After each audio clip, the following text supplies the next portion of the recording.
ஜீ Tamil news நேயர்களுக்கு வணக்கம். திருமணமான பெண்கள் தொடர்ந்து வரதட்சணை கொடுமையினால சூசைட் பண்ணிக்கிற விஷயம் தொடர்கதையாகிட்டு வருது.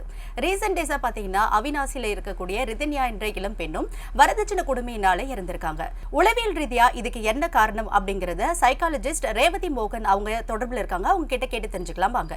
மேம் வணக்கம். வணக்கம்மா. வணக்கம் மேம். மேம் இப்பன்ட்டுன்னு இல்லை, காலங்காலமாகவே திருமணமான பெண்கள் வரதட்சணை கொடுமையினால சூசைட் பண்ணிக்கிற விஷயம் தொடர்கதையாகிட்டு வருது. இதுக்கு உளவியல் ரீதியாக என்ன காரணம்னு நினைக்கிறீங்க? இப்போ என்சிஆர்பி ரிப்போர்ட் எடுத்து பார்க்கும்போது ஜாஸ்தி ஒரு இறப்பு விகிதம் பார்க்கும்போது 33% சியூசைடா இருக்கு. ஃபேமிலி ரீசன்னால ஏற்படுற சியூசைட்ஸ் சோ இது என்ன ப்ராப்பரான ஒரு எஜுகேஷன் கிடையாது, ஒரு ப்ராப்பரான நாலேஜ் கிடையாது. எவ்வளவு காசு பணம் சம்பாதிக்கிறோம், ஆனா இதுல எங்க இன்வெஸ்ட் பண்றதுன்றது தெரியாது. சொசைட்டி அப்படின்னு சொல்லிட்டு இவங்களே ஒரு தேவையில்லாத ஒரு மாயை கிரியேட் பண்ணி அவங்க என்ன நினைப்பாங்க, இவங்க என்ன நினைப்பாங்க அப்படின்ற ஒரு பியர் ப்ரெஷர்ல தான் இந்த மாதிரி இந்த வரதட்சணை கொடுமைகள் நடக்குது.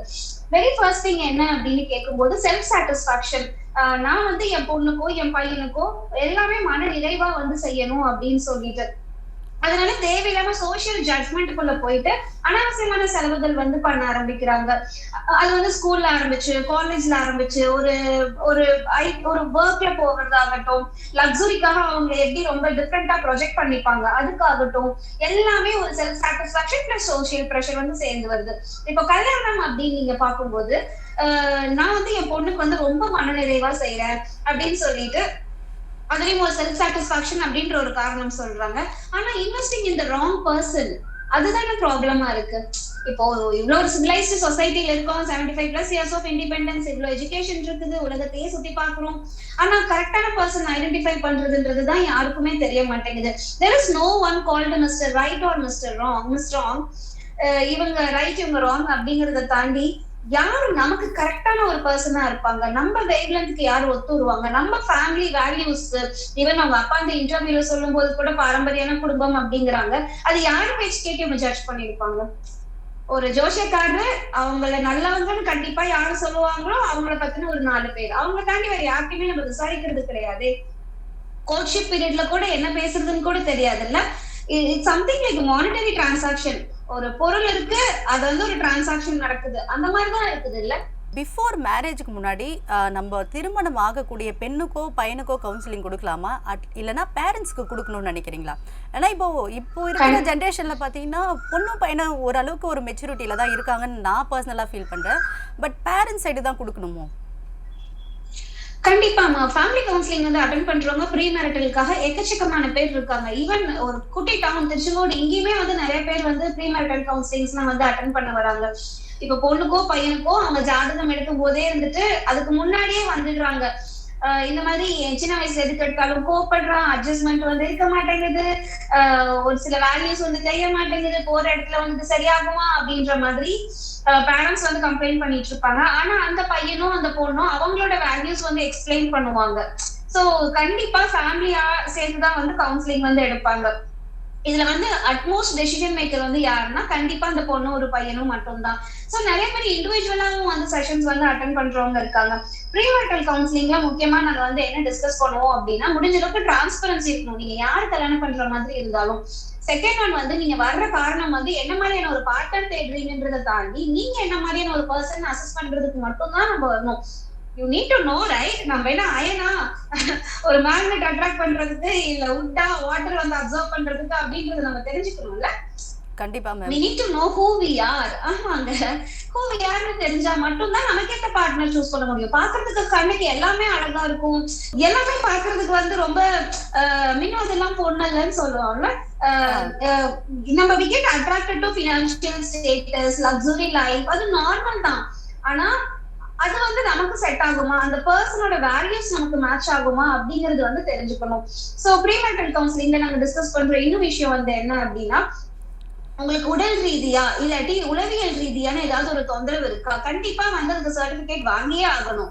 At end of the day major reasons வந்து என்னவா இருக்குன்னா என்ன சொல்லுவாங்க, பொய் சொல்லி கல்யாணம் பண்ணிக்கிட்டாங்க, பையனுக்கு வந்து அந்த பிரச்சனை, பொண்ணுக்கு வந்து இந்த பிரச்சனை இருக்கு, இதெல்லாம் சொல்லாம கல்யாணம் பண்ணிட்டாங்க, மென்டல் இப்ப நிறைய பேர் ஈஸியா சொல்லிடுறாங்க அவங்களுக்கு வந்து மென்டலி டிஸ்டர்ப்டா இருக்காங்க, அந்த கம்ப்ளைண்ட்ஸ் இருக்கு, இது பொய் சொல்லி வந்து நீங்க கல்யாணம் பண்ணிக்கிட்டாங்க அப்படின்ற மாதிரி இதுக்காகவே நிறைய டிவோர்ஸ் போறவங்க தான் அதிகமா இருக்கு. சோ அடுத்து வந்து என்னன்னா பினான்சியல் டிரான்ஸ்பரன்சி. பினான்சியல் டிரான்ஸ்பரன்சினா கண்டிப்பா நீங்க எந்தெந்த விஷயத்த இன்வெஸ்ட்மெண்டா பாக்குறீங்க, எந்தெந்த விஷயத்த வந்து செலவா பாக்குறீங்க, எந்தெந்த விஷயத்த வந்து சேவிங்ஸா பாக்குறீங்க, இந்த விஷயம் எல்லாமே கண்டிப்பா கல்யாணத்துக்கு முன்னாடி டிஸ்கஸ் பண்ணியே ஆகணும். இதுல வந்து நம்ம என்னன்னா நம்ம ஃபோக்கஸ் ஆன் மத்தவங்களை அட்ராக்ட் பண்ணணும், எவ்வளவு பெரிய ஆள் தெரியுமா அப்படின்னு காமிச்சுக்கிறதுக்காக தான் நிறைய பேர் பண்றாங்களே தாண்டி, பட் ஆனா ஒரு ஒரு ஜெனுவினிட்டி வந்து இருக்க மாட்டேங்குது. இதுதான் மேஜர் ரீசனா இருக்கு. அடுத்து வந்து உங்களுக்கு வந்து இமோஷனல் வேல்யூஸ், எந்த விஷயம் வந்து நான் ப்ரையாரிட்டைஸ் பண்றது நீங்க வந்து ஒரு கிண்டலாவோ கேலியாவோ பார்க்க கூடாது, ரைட்? இது வந்து இட்ஸ் ஆல் அபவுட் நம்மளோட பர்சனல் வேல்யூஸ். நான் ஒரு தனிப்பட்ட முறையில ஒரு நல்ல ஹியூமன் பீயிங்கா நான் இருந்தேன் அப்படின்னா நானும் அதுக்கேற்ற மாதிரியான ஒரு பர்சன் வந்து சூஸ் பண்ணணும். நானே வந்துட்டு எல்லா தப்பையும் பண்ணிட்டு அடுத்து வர்ற பார்ட்னர் வந்து கரெக்டா இருக்கணும் அப்படின்னு நினைக்கும் போதுதான் நிறைய ப்ராப்ளம்ஸ் வருது. இன்னொன்னு வந்து இமோஷனல் ஸ்பெசிபிக்கா சொல்லணும்னா பொசசிவ்னஸ் அப்படின்னு சொல்லிட்டு நிறைய டாக்ஸிக் பேட்டர்னுக்கு போயிடுறாங்க even after getting married. Not letting them to spend the time with their family members, அவங்களோட ஃப்ரெண்ட்ஸ் கூடயும் ஒரு ஜென்ரலான ஒரு இன்டராக்ஷன் கூட இருக்கக்கூடாது. இன்னொன்னு வந்து பினான்சியல் கூட இருந்துட்டு எவ்வளவு விஷயம் பேரண்ட்ஸ்க்கு வந்து நீங்க செலவு பண்ணலாம், எவ்வளவு விஷயம் உங்களுக்காக செலவு பண்ணிக்க போறீங்க, எவ்வளவு விஷயம் உங்களுக்கு இன்வெஸ்ட்மெண்ட் நீங்க பண்ண போறீங்க, இந்த டிரான்ஸ்பரன்சி எல்லாமே இருக்கணும் அப்படின்னு நினைக்கிறேன். அப்புறமா வந்து பேரண்டல் ப்ராட்டப், என்ன மாதிரியான எஜுகேஷன் சிஸ்டம் வந்து உங்களால நினைக்கிற ஒரு குழந்தைக்கு வந்து கொடுக்க முடியும் அப்படின்றது எல்லாமே. இட்ஸ் நாட் அபவுட் ட்ரீம், உங்ககிட்ட என்ன இருக்கோ அதை வச்சு ஒரு ரியாலிட்டி பத்தின டிஸ்கஷன் தான் இருக்கிற மாதிரி இருக்கணும். கண்டிப்பா மேம். தொடர்ந்து ஃபினான்ஷியல் ரிலேட்டடாக இப்போ நம்ம பேசிகிட்டு இருக்கோம். இப்போ பார்த்தீங்கன்னா வந்து இப்போது இந்த விஷயத்தில் ரிதன்யா அவங்களுடைய விஷயத்தில் அவருடைய கணவர் கவின் வந்துட்டு வீட்டிலேயே இருக்கக்கூடிய ஒரு பர்சன் அப்படிங்கிற மாதிரியான ஒரு நியூஸ் வந்து வெளியாகி இருந்துச்சு. அதாவது அவருக்கு வந்து ரெண்டல் இன்கமாக வந்து ஒரு மந்த்லி 3 lakhs கிட்ட வந்திருந்த மாதிரியான ஒரு நியூஸ் வந்துருந்துச்சு. ஸோ இதுவும் ஒன் ஆஃப் தி ரீசனா, ஏன்னா பையன் வந்துட்டு வீட்டிலேயே இருக்கும்போது அவங்களுக்கு என்ன மாதிரியான மனநிலை மாறுது? சோ இவங்க பேரண்ட்ஸ் ஜெனரலாவே பினான்சியல் விஷயம் யோசிக்கும் போது அடிப்படை சொத்து இருக்கு, அதாவது ரெகுலர் இன்கம் இருக்கும்போது இப்போ வேற ஏதாவது ஒரு ஜாபுக்கு, இப்போ எந்த ஐடில வந்து ரெசெஷன் நடக்குது, டவுன் சைஸ் பண்றாங்க, நாளைக்கு வந்து நம்ம பொண்ணு வந்து பினான்சியலா எந்த விஷயத்துக்குமே கஷ்டப்படணும்ன்ற அவசியம் கிடையாது. இங்க ஜெனரலா இந்த கொங்கு ஜோன்ஸ்ல அப்படின்னு பார்க்கும்போது பேசிக்கா என்ன யோசிப்பாங்க அப்படின்னா எவ்வளவு காடு தோட்டம் இருக்கு, எவ்வளவு ரெண்டல் வருது, இது எல்லாமே தான் ஒன் ஆஃப் த மேஜர் ரீசன்ஸா வந்து பார்ப்பாங்க. அப்கோர்ஸ் நல்லா படிச்சிருக்கணும், நல்ல வேலையில இருக்கணும், okay, but what of uncertainties வந்துருச்சு அப்படின்னா அதை எப்படி ஹேண்டில் பண்ண போறாங்க அப்படின்றதுதான் மேஜர் ரீசனா பார்த்து யோசிச்சிருப்பாங்க. இன்னொன்னு மந்த்லி 3 lakhs இன்கம் அப்படிங்கிறது வந்து அவங்க நாளைக்கு பொண்ணுக்கு எந்த ஒரு ப்ராப்ளமும் இருக்காது, எதுனாலும் நம்ம கொடுக்குறோம், பட் நம்ம டவுரி கொடுக்குறோம், அவங்க சைட்ல இருந்து ரெகுலர் இன்கம் வருது, பொண்ணு வந்து நிம்மதியா இருப்பா, அந்த ஒரு இன்கம் ஐ மீன் அந்த ஒரு ஆஸ்பெக்ட்ஸ்ல தான் வந்து அவங்க பார்த்துருந்துருப்பாங்க. இன்னொன்னு வந்து என்ன அப்படின்னா ஹைலி காம்படிட்டிவ் அப்படின்னு நினைச்சுக்கிறாங்க. சார் இவ்வளவு ஒரு இன்கம் வர பையன் சொத்து பத்து இருக்குது, நம்ம வேலைக்கு போகணுன்ற அவசியம் கிடையாது, காம்படிஷன் அதிகமா இருக்கு, ஜாதகமுக்கும் ஓகே சொல்லியிருக்கிறாங்க அப்படின்ற ஒரு தாட்டுமே வந்து ரொம்ப அதிகமா இருக்கும். இவங்க வந்து என்ன நினைப்பாங்க அப்படின்ற மாதிரி பையன் வீட்டுல வந்து இட் இஸ் ஆல் அபவுட் எங்களுக்கு வந்து we are more demand person அப்படின்ற மாதிரியான ஒரு பிம்பம் வந்து கிரியேட் பண்ணிக்குவாங்க பிஃபோர் மேரேஜுமே. இது என்னன்னா பேசி பார்த்து ரெண்டு குடும்பத்துக்கும் மன ரீதியா ஒத்து வருதா அப்படின்ற விஷயம் ரொம்ப கம்மி பேர் தான் யோசிக்கிறாங்க. இவங்க பையன் வீட்டுல காமிக்கிற ஆட்டிடியூட் வந்து ஓகே நம்ம பொண்ணு வந்து எனக்கு நிம்மதியா செட்டில் ஆயிடும், கல்யாணம் பண்ணா எல்லாம் சரியாயிடும் அப்படின்ற ஒரு அறியாமை வந்து நிறைய பேரண்ட்ஸ்க்கு வந்துருக்கு. ஆனா அது கிடையாது. எப்படி ஒருத்தவங்களோட ஆட்டிடியூட் எப்படி மாறும், ரைட்? ஆல்ரெடி மணி மைண்டடா ரொம்ப கிரீடியா இருக்கிறாங்க அப்படிங்கும் போது எப்படி அவங்க ஆட்டிடியூட் வந்து மாறும், அவங்க வேல்யூஸ் வந்து எப்படி மாறும்? கண்டிப்பா மேம். மேம் இப்போ பெண்கள் வீட்டில் வந்து நம்ம பொண்ணு போகிற இடத்துல நல்லா இருக்கும் அப்படிங்கிற எக்ஸ்பெக்டேஷனையும் தாண்டி பையன் வீட்லேயும் வந்து ஒரு எக்ஸ்பெக்டேஷன்ஸ் இப்போ வைக்கிறாங்கல்ல, அது எதனால அவ்வளோ எக்ஸ்பெக்டேஷன்ஸ் வருது? அந்த எக்ஸ்பெக்டேஷன்ஸ்க்கான காரணம் என்ன? ஒரு பவர் கண்ட்ரோல் இல்ல, to show we are superior அப்படின்றது காமிச்சுக்கிறதுக்காகவும், இன்னொன்னு வந்து நான் சொன்ன மாதிரி சோசியல் காம்படிஷன்.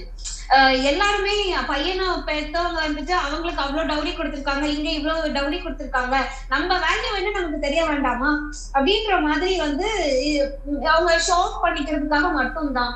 இன்னொன்னு கான்வர்சேஷன் ஃபுல்லுமே டிரான்சாக்ஷனலா மட்டும்தான் நடக்குது. அந்த கோர்ட்ஷிப் பீரியட்லயும் அந்த மேரேஜ் ஃபிக்ஸ் ஆன டைம்ல இருந்து கல்யாணம் வரைக்குமே இருந்துட்டு பொண்ணுக்கு நீங்க என்ன செய்றீங்க, பையனுக்கு என்ன செய்யறோம், ஷாப்பிங், எவ்வளவு எக்ஸ்பென்சிவான ட்ரெஸ் வாங்குறோம், எவ்வளவு எக்ஸ்பென்சிவான கார் வாங்கி கொடுத்திருக்கீங்க, எவ்வளவு டிசைனர் ஜுவல்லரி வச்சிருக்காங்க, அதை பத்தின டிஸ்கஷன் மட்டும்தான். அதுதான் உங்களுக்கு ப்ரிப்பரேஷனா போகுது. அந்த வெட்டிங் அப்படின்ற ஒரு நாளுக்காக மட்டும்தான் எல்லாருமே ப்ரிப்பேர் ஆகுறாங்களே தாண்டி மேரேஜ் அப்படிங்கிறது இட்ஸ் லைஃப் லாங் அவங்க தே ஆர் டுகெதர் ரைட். அந்த விஷயத்துக்கு வந்து யாருமே வந்து பெருசா ப்ரையாரிட்டிஸ் வந்து கொடுக்கறது இல்லை. இதுக்காக தான் நீங்க ப்ரீ மேரிட்டல் கவுன்சிலிங் அட்டென்ட் பண்ணணும் அப்படின்றது வந்து சொல்றது. என்னென்ன விஷயம் நம்ம வாழ்க்கைக்கு தேவை, முக்கியமா நான் சொன்ன மாதிரி ஹூ யூ ஆர்னு அண்டர்ஸ்டாண்ட் பண்ணிக்கிட்டா மட்டும்தான் அதுக்கேற்ற மாதிரியான உங்களுக்கு ஒரு பார்ட்னர் வந்து நீங்க சூஸ் பண்ற மாதிரி இருக்குங்க. இப்போ ஃபேமிலி கோர்ட்ல எல்லாம் ரொம்ப சங்கடமா இருக்கும்.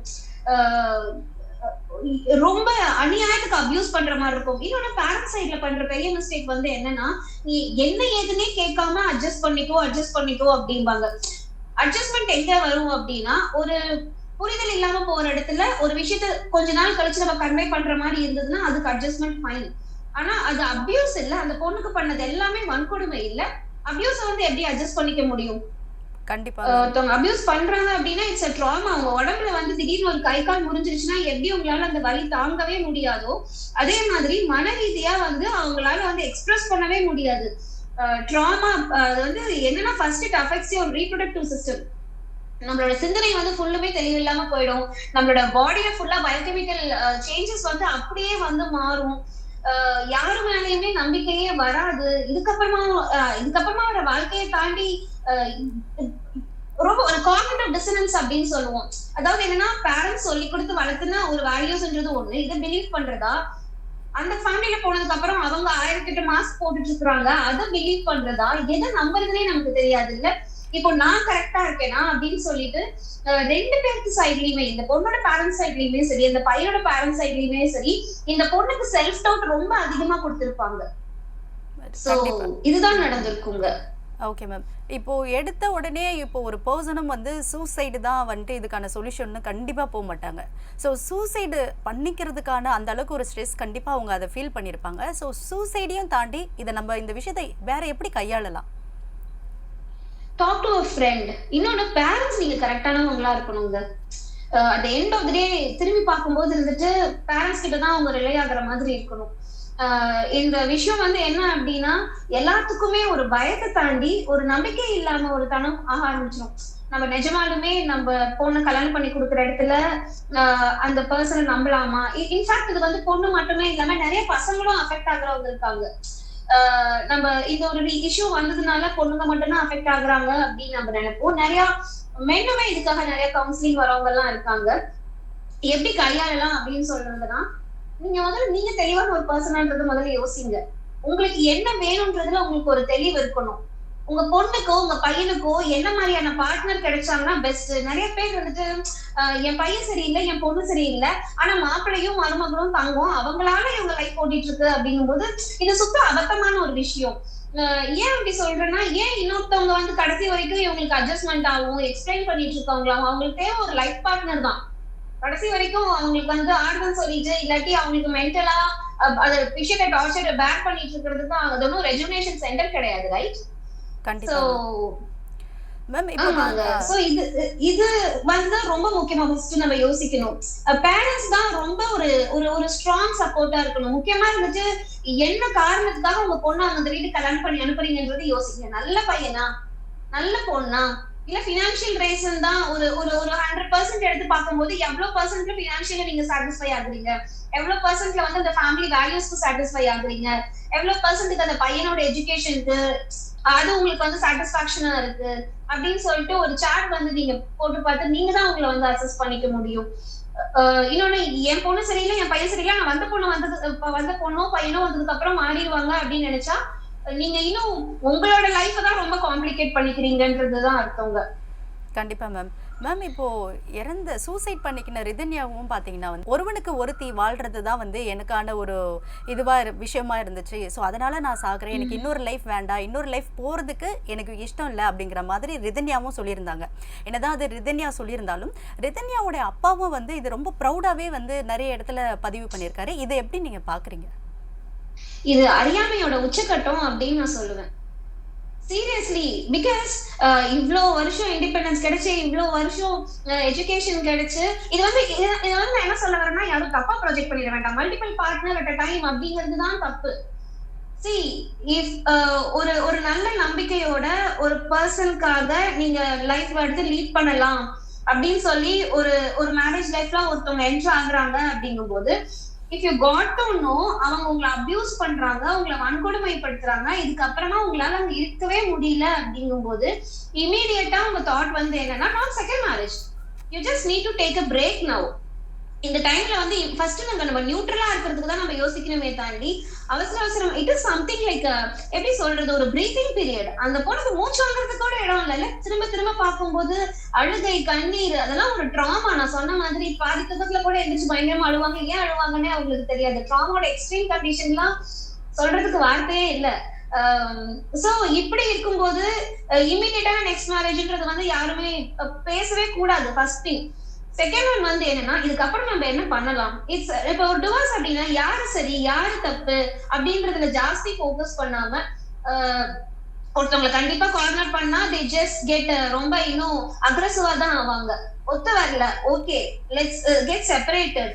யூ ஜஸ்ட் உங்க வந்து வாழ்க்கையை நீங்க பாருங்க, அவங்க வாழ்க்கையை வந்து அவங்க பார்ப்பாங்க.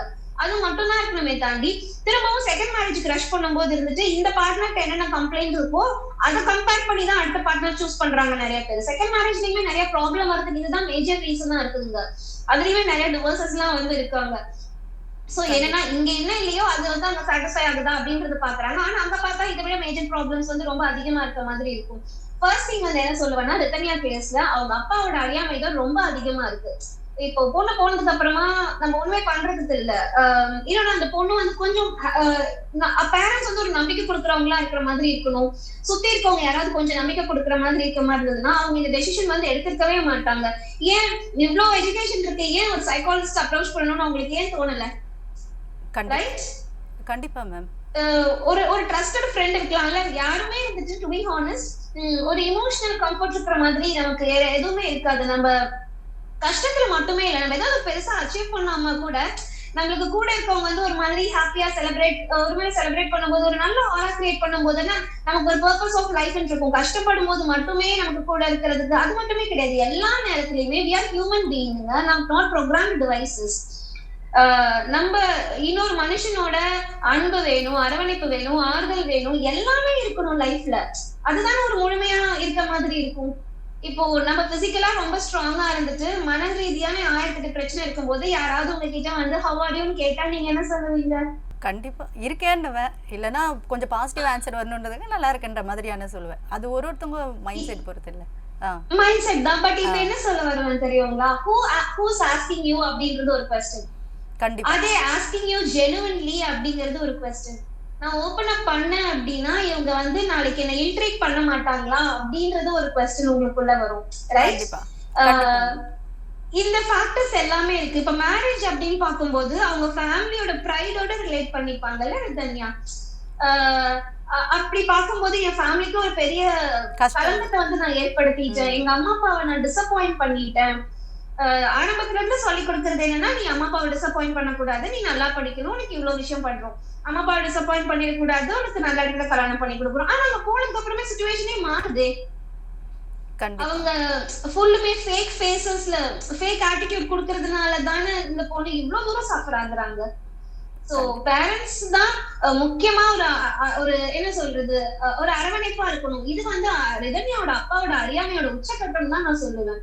அது ஒருவனுக்கு ஒரு அது எல்லாமே ஓகே தான். பட் ஒரே டைம்ல மல்டிபிள் பார்ட்னர் இருக்கிறது தான் நான் தப்புன்னு நான் சொல்லுவேனே தாண்டி it's all about their values. ஆனா இமிடியேட்டா அந்த பொண்ணு அந்த பிரச்சனையில இருந்து வெளில கொண்டு வரதுதான் அவங்க ஃபோக்கஸ் பண்ணி இருந்திருக்கணும். கண்டிப்பா. இதுக்கப்புறம் வாழ்க்கையே இல்லையே அப்படின்றத சொல்லக்கூடாது. இன்னுமே சொல்லணும், divorce is just end of your relationship, not the end of your life. கண்டிப்பா. கண்டிப்பா மேம். கரெக்டான பார்ட்னர் சூஸ் பண்ணணும்ன்றதுதான் ஃபோக்கஸா இருக்கணுமே தாண்டி நம்ம வந்துட்டு வாட் நெக்ஸ்ட் அடுத்த பார்ட்னர்னோ முதல்ல உங்களோட ஹீலிங் டைம் வந்து நீங்க எடுத்துக்கோங்க. இதுவும் ஒன் ஆஃப் தி இன்னொரு ரீசன். பர்சன் மேம் இப்போ ஒரு சில ரிலேஷன்ஷிப்ல பாத்தீங்கன்னா அப்பதான் வந்து ஒரு ரிலேஷன்ஷிப்பே அவங்க என் பண்ணியிருப்பாங்க. அதுக்கு ஒரு ரிலாக்ஸேஷன் டைமும் இருக்காது. பர்சனலி அவங்க அதுல இருந்து வெளியே வரதுக்கான ஒரு டைமும் எடுத்துக்காம நெக்ஸ்ட்னு ஒரு ரிலேஷன்ஷிப் ஒரு உறவுக்குள்ள அவங்க ஜம்ப் ஆகும்போது என்ன மாதிரியான பிரச்சனைகள் அங்க கிரியேட் ஆகுது? ஃபர்ஸ்ட் சோஷியல் பிரஷர்னால தான் அவங்க போறாங்க. ம் ஃப்ரெண்ட்ஸ் எல்லாம் கல்யாணம் ஆயிடுச்சு, ரிலேட்டிவ்ஸ் எல்லாம் கல்யாணம் ஆயிடுச்சு, கசன்ஸ் எல்லாமே அவ்வளவுதான் எங்க தங்கியும் அவங்க எல்லாம் கல்யாணம் ஆயிடுச்சு, குழந்தை பெற்றுக்கிறாங்க அப்படிங்கும்போது லைஃப்ல நானும் சீக்கிரமா செட்டில் ஆகணும் அப்படிங்கிற ஒரு தாட்னால போறாங்க. போனதுக்கு அப்புறமா இருந்துட்டு if you need to choose the right person. உங்க லைஃப்ல வந்து இது வந்து இண்டிவிஜுவல் ஆட்டிடியூடோட இன்னொரு டிஃபர் ஆகும். என்ன மாதிரி சஃபர் ஆகுறாங்க அப்படின்னா நம்ம இன்னொருத்தவங்கள அடுத்த பர்சனுக்குள்ள தேட ஆரம்பிப்போம். நம்ம என்ன எக்ஸ்பெக்ட் பண்றோமோ அது இன்னொரு பர்சனுக்குள்ள தேட ஆரம்பிக்கும் போதுதான் அவங்களுக்கு ப்ராப்ளம் வந்து ரொம்ப அதிகமாகும். அதனால வந்து டு பி ஹானஸ்ட் எடுத்ததையும் வந்து டிசப்பாயின்மெண்ட் தான் வரும், ஷாக்கிங் வரும். அதுக்கப்புறமா இருந்துட்டு இமீடியட்டா நீ சரியில்லைன்னு சொல்லிட்டு அந்த ஃபர்ஸ்ட் பார்ட்னர் தான் அவங்க பிளேம் பண்ண ஆரம்பிப்பாங்க.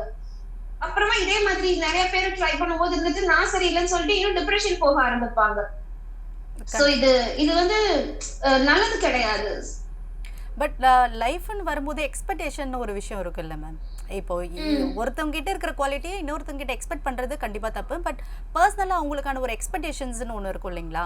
ஸோ அந்த எக்ஸ்பெக்டேஷன்ஸ் இல்லாத போது அந்த ரிலேஷன்ஷிப்குள்ள வந்துட்டு அங்க ஒரு பிரேக்கப் வருதுன்னு நினைக்கிறீங்களா? ஒரு டிஸ்டன்ஸ் மெயின்டைன் ஆகுதுன்னு நினைக்கிறீங்களா? எக்ஸ்பெக்டேஷன்ஸ் தப்பு இல்லடா. நம்மளுக்கு நம்ம எக்ஸ்பெக்டேஷன்ஸ்ல ஒரு கிளாரிட்டி இருக்கணும்ல, அங்கதானே ப்ராப்ளம் வருது. நிறைய பேர் வந்துட்டு எக்ஸ்பெக்டேஷன்ஸ் கவுன்சிலிங் செஷன்ஸ்ல எல்லாம் வரும்போது சொல்லுவாங்க. நான் வந்து சொல்லுவேன் பி மோர் ஸ்பெசிபிக் அப்படின்னு நான் சொல்லுவேன். சும்மா இருந்துட்டு 4 சினிமா பார்த்துட்டு 4 ஃப்ரெண்ட்ஸோட கதையை கேட்டுட்டு அதுல இருக்கிற பாசிட்டிவ்ஸ் மட்டுமே எடுத்துட்டு என் ஹஸ்பண்ட் என்ன எப்படி ட்ரீட் பண்ணணும் அப்படிங்கும் போது இருந்துட்டு how is it even possible? அப்ப குழப்பம் தானே அதிகமா வரும், டிசப்பாயின்மெண்ட் தானே அதிகமா வரும். நீங்க இன்னொரு பர்சனை பெட்டரா ட்ரீட் பண்றீங்களா? இன்னொன்னு வந்து அந்த பர்சன் அதுக்கு வெல் குவாலிஃபைடா இருக்காங்களா? இப்போ ரிதன்யா கேஸ் பொறுத்த வரைக்கும் there is something called giver and receiver. இப்போ இந்த கிவர்ஸ் அதிகமா கொடுத்துட்டே இருந்தாங்க அப்படின்னா they ended up with nothing இல்ல. கண்டிப்பா மேம். இப்போ இந்த ரிசீவர் வந்து ஒரு மாதிரி கிரீடியா ரொம்ப சுயநலமா மத்தவங்களோட பிளஷர் பெயினை வந்து என்ஜாய் பண்ற ஒரு பர்சனா இருக்கும்போது இருந்துட்டு நான் என்ன எப்பவுமே ஒரு விஐபி ட்ரீட்மெண்ட்ல தான் வச்சுட்டே இருக்கணும் போது அது மேரேஜ் லைஃப்ல எப்படி ஒரு நல்ல விஷயமா இருக்க முடியும்? கண்டிப்பா மேம். செல்ஃப் ரியலைசேஷன் இல்லங்கும் போது தான் ப்ராப்ளம் அதிகமா வரும். கண்டிப்பா மேம். மேம் இப்போ பார்த்தீங்கன்னா கம்பேர் டு பாய்ஸ் கேர்ள்ஸ்க்கு வந்து நிறைய வில் பவர் இருக்கும். அவங்க வந்து ரொம்ப மெச்சூரிட்டியாக இருப்பாங்கலாம் சொல்கிறாங்க இல்லைங்களா? ஸோ இவ்வளோ வில் பவர் இருந்தும் ஏதோ ஒரு பாயிண்ட்ல வந்து அவங்களுக்கு அங்கே ஒரு பிரேக் டவுன் ஆயிருப்பாங்க அவங்க. ஸோ அதுக்கப்புறம் தான் அந்த சூசைடுன்ற ஒரு விஷயத்துக்கே போயிருப்பாங்க. ஸோ இதை எப்படி ஹேண்டில் பண்ணுறது? ஸ்டீரியோடைப்பே பண்ண முடியாது. First boys are like that, girls are like this அப்படின்னு ஸ்டீரியோடைப் பண்ணவே முடியாது. To be honest billions of population அப்படின்னு பார்க்கும்போது பில்லியன்ஸ் ஆஃப் பர்சனாலிட்டி அப்படின்னு தான் நான் சொல்லுவேன். At the end of the day உங்களுக்கு பத்தி நீங்க என்ன நினைக்கிறீங்கன்றதுதான் மேட்டர். உங்களுக்கு ஒரு நான் அப்படிங்கிறது வந்து என்னோட பிசிக்கல் அப்பியரன்ஸும் என்னோட ஸ்கின் கலரும் என்னோட படிப்பும் அது மட்டுமே கிடையாது. என்னோட தொழில் இது மட்டுமே நான் கிடையாது. நான் ஹாப்பியா இருக்கும்போது நான் எப்படி ஹேண்டில் பண்ணிக்கிறேன், எனக்கு ஒரு கஷ்டம் வரும்போது நான் எப்படி ஹேண்டில் பண்ணிக்கிறேன், எனக்குன்னா ஒரு சில நெகட்டிவ் எமோஷன்ஸும் இருக்கும், அதை வந்து நான் வந்து எப்படி ஹேண்டில் பண்ணிக்கிறேன், பீப்புள் என்ன பெட்டரா ட்ரீட் பண்ணும் போதும் என்ன இன்ட்ரீட் பண்ணும் போதும் என்ன கண்டுக்காம இருக்கும் போது நான் வந்து எப்படி நான் ட்ரீட் பண்றேன், நான் என்ன எப்படி ட்ரீட் பண்ணிக்கிறேன் அப்படிங்கிறதுதான் வந்து முக்கியம்.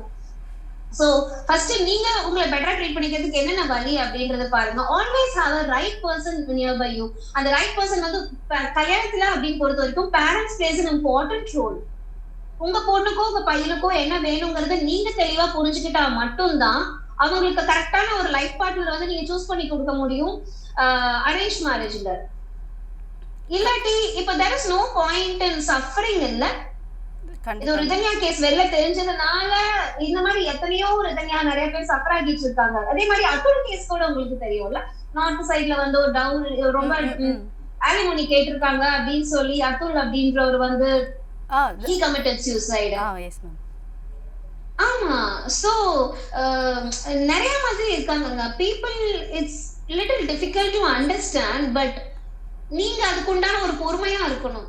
நம்ம மேரேஜ் அப்படிங்கிற விஷயத்துக்கு ரஷ் பண்ணவும் கூடாது. இன்னொன்னு வந்து என்னன்னா, இன்னும் 2030, 2035ல வந்து உலக அளவுல மிகப்பெரிய ப்ராப்ளம் என்னன்னா அண்டர் பாப்புலேஷன் தான். சோ ஹியூமனோட நீட் வந்து ரொம்ப அதிகமா இருக்கும். கண்ட்ரி வந்து இதுதான் எல்லா கண்ட்ரிஸோட மேஜர் டிஸ்கஷன்ஸாவும் இருக்குது. கண்டிப்பா மேம். மேம் இப்போ சொசைட்டி, பேரண்ட், பொண்ணுடைய அப்பா அம்மா, பையனுடைய அப்பா அம்மா இதெல்லாம் தாண்டி பொதுவா திருமணம் அப்படின்னா என்ன இருக்கணும்? எது திருமணத்துக்கு இம்பார்ட்டன்ட்னு நீங்க நினைக்கிறீங்க? காமன் சென்ஸ் இருக்கணும் ஃபர்ஸ்ட். இந்த so common sense very first thing, ஆமா காமன் சென்ஸ் இருக்கணும் அப்படின்னு தான் நான் சொல்லுவேன். ரீசன் என்ன அப்படின்னா, உங்களுக்கு ஒரு ஒரு காமன் சென்ஸ் இருந்ததுன்னா நீங்க இன்னொரு பர்சனை வந்து உங்களை ஃபர்ஸ்ட் நீங்க பெட்டரா ட்ரீட் பண்ணிப்பீங்க. காமன் சென்ஸ் இருந்ததுன்னா நீங்க இன்னொரு ஹியூமன் பீயிங்கையும் நீங்க பெட்டரா தான் ட்ரீட் பண்ணுவீங்க. உங்களுக்கு என்ன வேணுங்கிறது தேவை வந்து நீங்க உணர்ந்துப்பீங்க. எல்லாத்தையும் தாண்டி ரெஸ்பெக்ட் இருக்கணும்ல. நீங்க கண்டிப்பா பண்ற விஷயத்து மேல உங்க மேல ரெஸ்பெக்ட் இருக்கணும். அந்த மாதிரி கிரீடி ஆட்டிடியூட்லாம் சுத்தமா இருக்கவே கூடாது. இது வந்து ஜெனரலா நான் சொல்லும் போது வந்துட்டு புக்ஸ்ல இருக்கிற டெக்னிக்கல் ஸ்டப் சொல்ற மாதிரி மட்டும்தான் இருக்கும். ஆனா ஒன் கான்வர்சேஷன்ல ஒரு குவாலிஃபைடான ஒரு சைக்காலஜிஸ்டோட ஒரு ஒரு கான்வர்சேஷன் இருக்கும்போது அப்பதான் நீங்க வந்து உங்களை பத்தி யாருன்றதை நீங்க தெளிவா புரிஞ்சுக்க முடியும். முக்கியமா உங்க பேரண்ட்ஸ் என்ன, உங்க வேல்யூஸ் என்ன, நாளைக்கு உங்க லைஃப் ஸ்டைல் வந்து எப்படி இருக்கணும்னு நினைக்கிறீங்க, அதுக்காக நீங்க உங்களை வந்து எப்படி தயார்படுத்திட்டு இருக்கீங்க, நீங்க வரப்போற பார்ட்னர் கிட்ட என்ன பேசிக்கான எக்ஸ்பெக்டேஷன்ஸ் இருக்கு. நான் சொன்ன மாதிரி உங்களோட எக்ஸ்பெக்டேஷன்ஸ்ல ஒரு தெளிவு இருந்தது அப்படின்னா you choose the right person. இல்லாட்டி நான் காம்ப்ரமைஸ் ஆகுறேன் அப்படின்னு சொல்லிட்டு அபியூசஸ்க்குலாம் நீங்க ஆளாகிறது வந்து it's not good for healthy சொசைட்டிங்க. இப்போ ரிதன்யா அவங்க அப்பா வந்து சொல்லியிருந்தாரு இந்த ஒருவனுக்கு ஒருத்தி, அது கான்செப்ட் பெருமையா இருக்கு, அதெல்லாமே சுத்தமா ரொம்ப அபத்தமான விஷயம். ஏன் நம்ம இந்தியன் லால கூட சொல்றாங்கல்ல செகண்ட் மேரேஜ் அல்ல, அப்படி ஏன் சொல்றாங்க? ஏன் நம்ம அது இன்னொருத்தவங்களுக்கு ஒரு லைஃப் பார்ட்னர் இருக்கும்போது அவங்க லைஃப் ஒரு மாதிரி பீஸ்ஃபுல்லா இருக்கும். ஃபைண்ட் தி ரைட் பர்சன் தானே தாண்டி நாட் அ பெர்ஃபெக்ட் பர்சன். இந்த மாதிரி ரொம்ப லக்ஸரியான வாடகை, ரொம்ப லக்ஸரியான இன்கம், ரொம்ப அழகழகான வீடு, that's fine. But at the end of the day அந்த பர்சன் வந்து உங்களை எப்படி ஃபீல் பண்ண வைக்கிறாங்க, யூ நீட் யூ அந்த பொண்ணு வர்த்லெஸ்ஸா ஃபீல் பண்ண வச்சிருக்காங்கல்ல. You are not good enough, your family is not good enough. இதை சொல்றதுக்காகவா அவ்வளோ பவுனு, அவ்வளோ எக்ஸ்பென்சிவான காரு, ரைட்? அவங்க வர்த் இல்ல, தட்ஸ் இட். நமக்கு மைண்ட் செட் வந்து மாறணும். இன்னொன்னு வந்து ப்ரீமெரிட்டல் கவுன்சிலிங் வந்து எஜுகேஷன்லயே காலேஜ்லயுமே ஏதாவது ஒரு செஷன்ஸ் வந்து ஒரு சைக்காலஜிஸ்ட் அந்த மாதிரி இன்வைட் பண்ணி பேச வைக்கிறது கூட நல்லது. அந்த எண்ட் ஆஃப் த டே நம்மளுக்கு வந்து டெக்னிக்கலா we are very good in our jobs, but when it comes to emotion நம்மளால நம்மளே எப்படி ஹேண்டில் பண்ணிக்கிறதுனே தெரிய மாட்டேங்குது, ரைட்? நம்மளால நம்ம எமோஷன்ஸ் எப்படி ஹேண்டில் பண்ணிக்க தெரிய மாட்டேங்குது. மத்தவங்க நம்ம கிட்ட நெகட்டிவா நடந்தாங்கன்னா எப்படி ஹேண்டில் பண்றதுன்னு தெரிய மாட்டேங்குது. ஆஃபீஸ்லயே ஆகட்டும் இல்லாட்டி பர்சனல் லைஃப்லயே ஆகட்டும், திரும்பவுமே வந்துட்டு டிசப்பாயின்மெண்ட் சொல்லிட்டு சஃபர் ஆகிறதுக்கா இந்த education system. So yeah ma'am, இப்போ மேரேஜ் பண்ணிக்க போற பையனா இருக்கட்டும் பொண்ணா இருக்கட்டும், நீங்க காமனா கொடுக்குற அட்வைஸ் தான் என்ன சொல்லுவீங்க? நீங்க உங்களை ஃபர்ஸ்ட் என்னன்றது நீங்க புரிஞ்சுக்கோங்க. Be a kind person. உங்ககிட்ட ஃபர்ஸ்ட் நீங்க கைண்டா இருங்க. மத்தவங்களை வந்து you know to set your boundary very well. B transparent, தெளிவா இருங்க. நீங்க வந்து வெளிய உலகத்துக்கு ஒண்ணு, நீங்க உள்ளுக்குள்ள இன்னொரு பர்சன். ஆத்தென்டிக்கா இருக்கிறது வந்து ரொம்ப கம்மி பேர் தான் இருக்காங்க. சோ அதர் பர்சன் உங்களை ஜட்ஜ் பண்ணுவாங்களா? நீங்க உங்ககிட்ட நெகட்டிவ் குவாலிட்டிஸை எந்த அளவுக்கு மாத்திக்கிறதுக்கு ரெடியா இருக்கீங்க? அந்த பர்சனா தான் மாறுவேன் அப்படிங்கிறது எல்லாமே இட்ஸ் கம்ப்ளீட்லி என்ன சொல்றது, ஃபேக். சோ இதெல்லாமே இருக்கவே கூடாது. ஃபர்ஸ்ட் நீங்க யாருன்றது புரிஞ்சுக்கோங்க, உங்க வேல்யூஸ் என்னன்றது தெரிஞ்சுக்கோங்க, உங்க லைஃப் ஸ்டைல் என்னன்றது கொஞ்சம் தெளிவா யோசனை பண்ணுங்க. அது வந்து நீங்க வந்து உங்களை பத்தி ரொம்ப பிரம்மாண்டமா நினைக்கிறதுக்காக மட்டுமே கிடையாது. நீங்க யாரும் புரிஞ்சுட்டீங்கன்னா மட்டும்தான் you can able to sort out, you can able to filter out and find the right person for you. அது எல்லாத்தையும் தாண்டி உங்களுக்கு என்ன குவாலிட்டிஸ் இருக்கு, are you ready for a family? If marriage is all about the next 50 years 60 years project, is a commitment for your life forever இல்ல.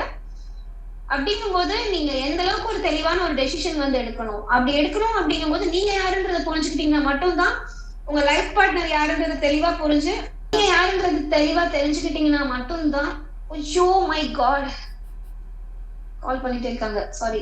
நீங்க யாருன்றது தெளிவா நீங்க தெரிஞ்சுக்கிட்டீங்கன்னா மட்டும்தான் உங்களுக்கு என்ன மாதிரி பார்ட்னர் வேணும்ன்றது உங்களால கரெக்டா வந்து சொல்ல முடியும். So talk to a psychologist. There is nothing wrong in that. Talk to a right friend. முக்கியமா இன்னொருத்தவங்க லைஃபோட வச்சு நீங்க கம்பேர் பண்ணாதீங்க. அவங்களுக்கு வந்து அப்படி இருக்கு, அதனால நான் இந்த குவாலிட்டிஸ் எக்ஸ்பெக்ட் பண்றேன், அதே மாதிரி இந்த குவாலிட்டிஸ் என் கண்டிப்பா என் வைஃப் இருக்கான்னு சொல்லிட்டு ரொம்ப மைக்ரோ மேனேஜ் பண்றதுமே நிறைய ப்ராப்ளம்ஸ் வந்து கிரியேட் பண்ணுது ஃபேமிலி லைஃப்ல. ஸோ ஃபர்ஸ்ட் நீங்க சொசைட்டில சோஷியல் எக்ஸ்பெக்டேஷன்ஸ்ல ஒரு நிமிஷம் நிப்பாட்டிட்டு, it's all about exchanging of emotions, being transparent and be the right person. Yes ma'am, இவ்வளோ நேரம் பார்த்தீங்கன்னா உளவியல் ரீதியாக நிறைய விஷயங்கள், நிறைய டவுட்ஸ் இருந்துச்சு. பர்சனலாக நானே என்னவோ கிளியர் ஆன மாதிரியான ஒரு சில விஷயங்களும் நடந்திருக்கு இந்த செஷனில். Thank you so much ma'am. Thank you. Thank you so much ma. Thank you.